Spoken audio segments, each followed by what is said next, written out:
भारतीय मौसम विभाग ने भारत की वार्षिक जलवायु की अवस्थाओं के आधार पर वर्ष को 4 प्रमुख ऋतुओं में बांटा है।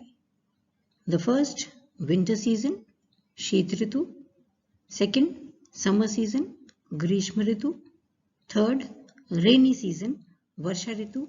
एंड फोर्थ कूल सीजन, शरद ऋतु। In our previous video, we discussed about the winter season. In this video, we'll be discussing about the summer season, which is the second season in India. उत्तर पूर्वी monsoon के समय को 2 प्रमुख ऋतुओं में बांटा गया है, शीत ऋतु और ग्रीष्म ऋतु. In this video, we'll be discussing about the hot weather season या ग्रीष्म ऋतु. द हॉट वेदर सीजन और द समर सीजन, ग्रीष्म ऋतु मार्च से जून तक पाई जाती है. उच्च तापमान और कम आर्द्रता इस ऋतु की प्रमुख विशेषताएं हैं, अतः इसे उष्ण शुष्क ग्रीष्म ऋतु, हॉट ड्राई समर सीजन भी कहते हैं. The summer months experience rising temperature and falling air pressure in the northern part of the country. Bharat के उत्तरी भागों में तापमान बढ़ते हुए क्रम में और वायुदाब घटते हुए क्रम में इस ऋतु में पाया जाता है. The vertical rays of the sun shift towards the northern hemisphere and that's why the temperature rises gradually from south to north. और जैसे जैसे हम दक्षिण भारत से उत्तर भारत की ओर जाते हैं, टेम्परेचर तापमान में वृद्धि होती जाती है. The highest temperature is experience in Karnataka during the month of March, in Madhya Pradesh during the month of April and in Rajasthan during the month of May. Due to high temperature in the country, air pressure is very low. उच्च तापमान की conditions की वजह से यहाँ पर निम्न वायुदाब का क्षेत्र बनता है. In this slide, we'll be discussing the temperature conditions found during the summer season. जून के महीने में सूरज की किरणें कर्क रेखा पर लांबिक पड़ती हैं, जो कि भारत के ठीक बीचों बीच से गुजरती है और भारत को 2 बराबर भागों में बांटती है. इसलिए मार्च के माह में तापमान बढ़ना आरंभ हो जाता है. In the month of March, the highest temperature is around 38 degree Celsius, which is recorded on the Deccan plateau. और धीरे धीरे मई के महीने तक तापमान 41 से 42 डिग्री तक पहुंच जाता है. मई और जून में कई स्थानों पर तापमान 45 डिग्री सेल्सियस तक बढ़ जाता है, कभी कभी इससे अधिक भी बढ़ जाता है. रात्रि का तापमान भी ऊंचा रहता है, जो कि कभी कभी 26 डिग्री सेंटीग्रेड सेल्सियस तक पहुंच जाता है. दक्षिण भारत में ग्रीष्म ऋतु में प्रभाव इतना अधिक नहीं होता जितना कि उत्तरी भारत में होता है. यहाँ पर तापमान 26 से 30 डिग्री सेल्सियस तक रहता है. पश्चिमी घाट की पहाड़ियों पर ऊंचाई के कारण तापमान 25 डिग्री सेल्सियस से भी कम रहता है.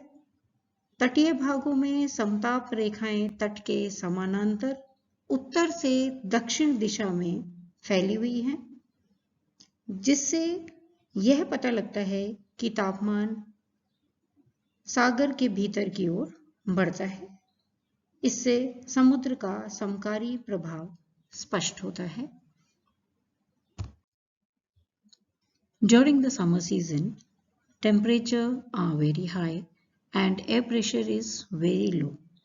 देश में तापमान अधिक होता है और उस वजह से वायुदाब कम पाया जाता है, जिसकी वजह से मार्च से मई के महीनों में वायु की दिशा और मार्ग विशेष रूप से परिवर्तित होते हैं। उत्तर पश्चिमी भारत में अधिक तापमान के कारण स्थानीय रूप से बहुत ही शुष्क और उष्ण हवाएं चलती हैं, जिन्हें लू के नाम से जानते हैं। उत्तरी मैदान में पंजाब से बिहार तक चलने वाली ये शुष्क, गर्म और पीड़ादायक पवनें लू कहलाती हैं। दिल्ली और पटना के बीच में इनकी तीव्रता बहुत अधिक होती है। जब कभी शुष्क और उष्ण हवाओं के साथ साथ आर्द्र हवा मिल जाती है तो भीषण आंधी और तूफान आते हैं, जिनका वेग कभी कभी 100 से 125 किलोमीटर प्रति घंटा होता है और इनसे वर्षा भी होती है, जिससे तापमान में कमी आती है। Rainfall during the summer season.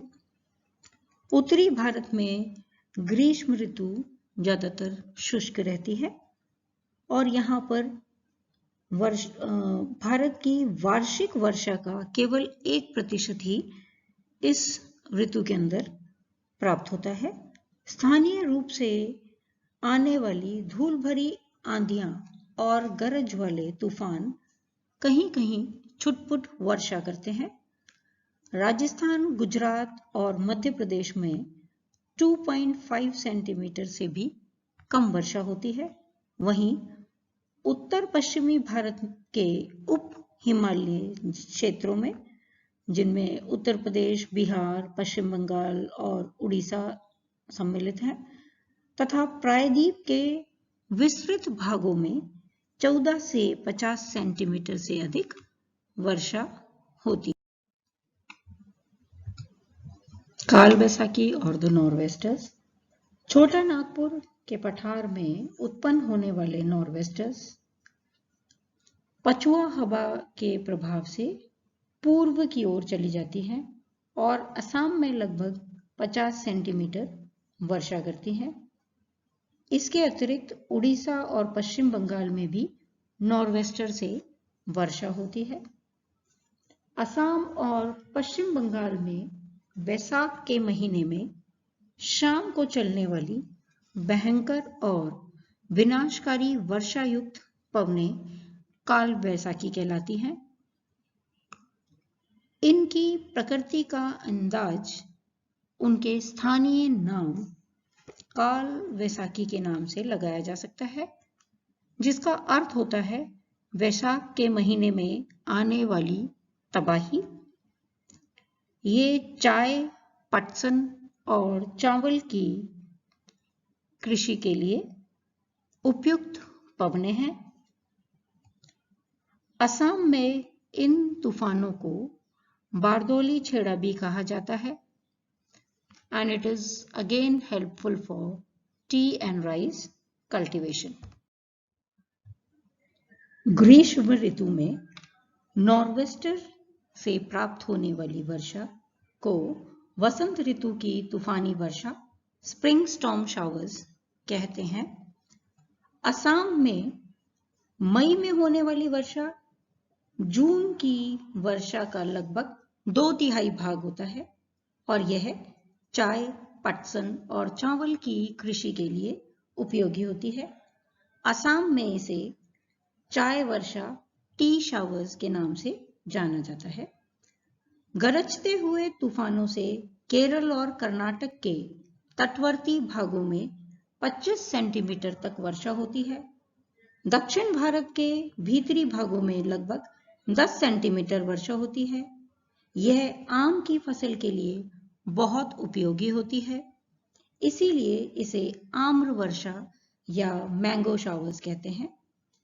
Karnataka और निकटवर्ती कहवा उत्पादक क्षेत्रों में यह वर्षा कहवा की फसल को लाभ पहुंचाती है, इसीलिए यहां पर इसे फूलों वाली बौछार, चेरी ब्लॉसम शावर्स कहते हैं।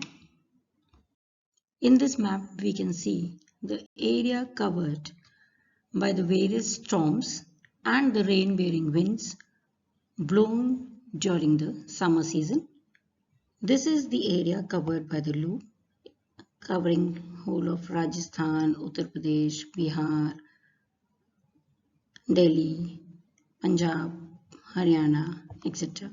This is the area of the hot, dry winds called Lu.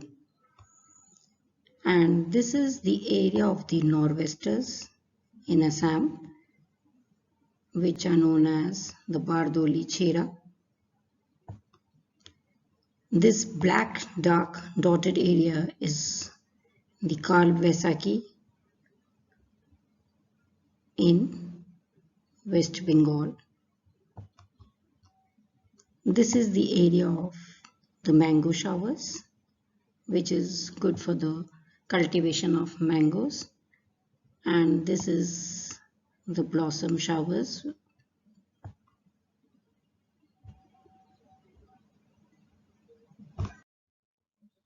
In our next video, we'll be discussing about the third season, the rainy season in India. Thank you.